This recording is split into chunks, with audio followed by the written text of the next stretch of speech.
মুখ্য অতিথি হিচাপেতো মই নাছিলোঁ, কিন্তু আলহীবিলাক অহা নাই। যি মানুহবিলাকক দিয়া হৈছে, লিডাৰবিলাকক দিয়া হৈছে, এখেতসকলে প্ৰেজেণ্ট হ'ব পৰা নাই বিশেষ কাৰণত। তো মই আহিলোঁ। ময়ো আজি প্ৰথম এইটো আমাৰ এই প্ৰগ্ৰামত আজি অপেনিং ময়ে কৰি দিলোঁ। পিঠাখাটিটোত এটা মিটিং চলি আছে। আমাৰ সৰু সুৰা যি দোকানবিলাক আজি দিব, নিজে প্ৰডাক্ট কৰা, নিজে হাতেৰে বনোৱা ওলোৱাবিলাকক আজি ইয়াতে বিক্ৰী কৰিব। এক্সপো হিচাপে ডেমনষ্ট্ৰেশ্যন দিব, কোনোবা এক্সপো হিচাপে বহুত ৰাইজে আহিব চাব, মই অনুৰোধ কৰিছোঁ। আৰু আমাৰ ষ্টেটৰ পৰাও জেনেৰেল মেনেজাৰ ডাঙৰীয়া আহিছে, লগতে ভাইচ চেয়াৰমেনো আহিছে ইয়াতে।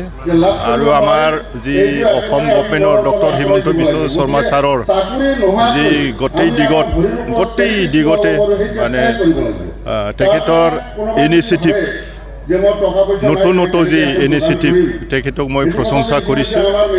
আৰু অকল ইয়াত বিজিনেছ নহয়, অকল গোটেই অসমতেই এই আমাৰ ষ্টেট উদ্যম সমাগম, স্বদেশী মেলা এইবিলাক হৈয়ে আছে, হৈয়ে থাকক, যাতে আমি এনেকৈ আমাৰ ৰাজ্যক নিজৰ মানে সেল্ফ ডিফেন্স হিচাপে আমি জীয়াই থাকিব পাৰে। আমি আজি বিজনীত ষ্টেট উদ্যম সমাগম, যাক স্বদেশী মেলাও বুলিও কোৱা হৈছে, 3 তাৰিখৰ পৰা 9 তাৰিখলৈ 7দিনীয়া কাৰ্যসূচীৰে আমি আৰম্ভ কৰিছোঁ। এইখন হৈছে আমাৰ ষ্টেট লেভেলৰ এখন স্বদেশী মেলা, য'ত আমাৰ মানে 5খন ডিষ্ট্ৰিক্ট জড়িত হৈ আছে। 5খন ডিষ্ট্ৰিক্ট: বাক্সা, বৰপেটা, কোকৰাঝাৰ, বঙাইগাঁও আৰু চিৰাং। গতিকে এই 5খন ডিষ্ট্ৰিক্ট মিলাই আমি 105খন ষ্টলৰ ইয়াত ব্যৱস্থা কৰা হৈছে। বিভিন্ন উদ্যোগীসকল আহিছে, বিভিন্ন বস্তু লৈ আহিছে। গতিকে মই ভাবোঁ আমাৰ এই যে উদ্যোগীসকল আহিছে, তেওঁলোকক সামগ্ৰীসমূহ মই ভাবোঁ বিজনীবাসী ৰাইজে আঁকোৱালি ল'ব।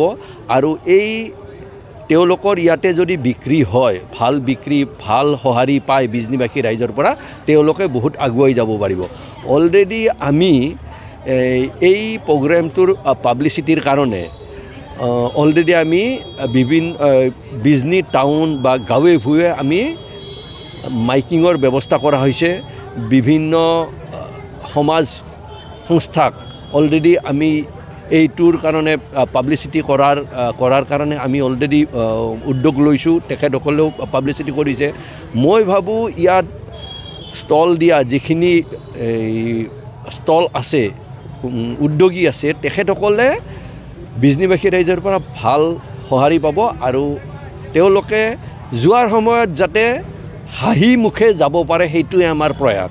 আৰু এই যে ষ্টেট উদ্যম সমাগম স্বদেশী মেলা, এইটো মানে আমাৰ গভৰ্ণমেণ্ট অফ ইণ্ডিয়াৰ ৰেম্প নামৰ, ৰেম্প হৈছে ৰেইজিং এণ্ড এক্সিলাৰেটিং MSME পাৰফৰ্মেঞ্চ। তাৰমানে এই ক্ষুদ্ৰ উদ্যোগবিলাকৰ পাৰফৰ্মেঞ্চ এক্সিলাৰেট কৰক, পাৰফৰ্মেঞ্চ তাৰমানে ত্বৰান্বিত কৰিবৰ কাৰণে। যিটো ত্বৰান্বিত কেনেকৈ হ'ব, আমাৰ মাৰ্কেট এখন লাগে, বজাৰ এখন। চব গোটেইখিনি উদ্যোগকে বজাৰ যেতিয়া পাব, বজাৰ পোৱাৰ লগে লগে তেওঁলোকে আগুৱাই যাব পাৰিব। মেইন কথা হৈছে বজাৰ। এতিয়া তেওঁলোকে চাওক, তেওঁলোকৰ লেভেলত যিখিনি প্ৰডাকশ্যন কৰিব পাৰে উদ্যোগজাত সামগ্ৰী, তেওঁলোকে প্ৰডাকশ্যন কৰি আহিছে। এতিয়া আমাৰ দায়িত্ব, আমাৰ ডিপাৰ্টমেণ্টৰ পৰা ইণ্ডাষ্ট্ৰিজ, কমাৰ্চ ডিপাৰ্টমেণ্ট আৰু পাব্লিক এণ্টাৰপ্ৰাইজ আৰু Assam small industries development corporation Guwahati, এই দুয়োটা অৰ্গেনাইজেশ্যনৰ যৌথ উদ্যোগত এই প্ৰগ্ৰামটো কৰা হৈছে।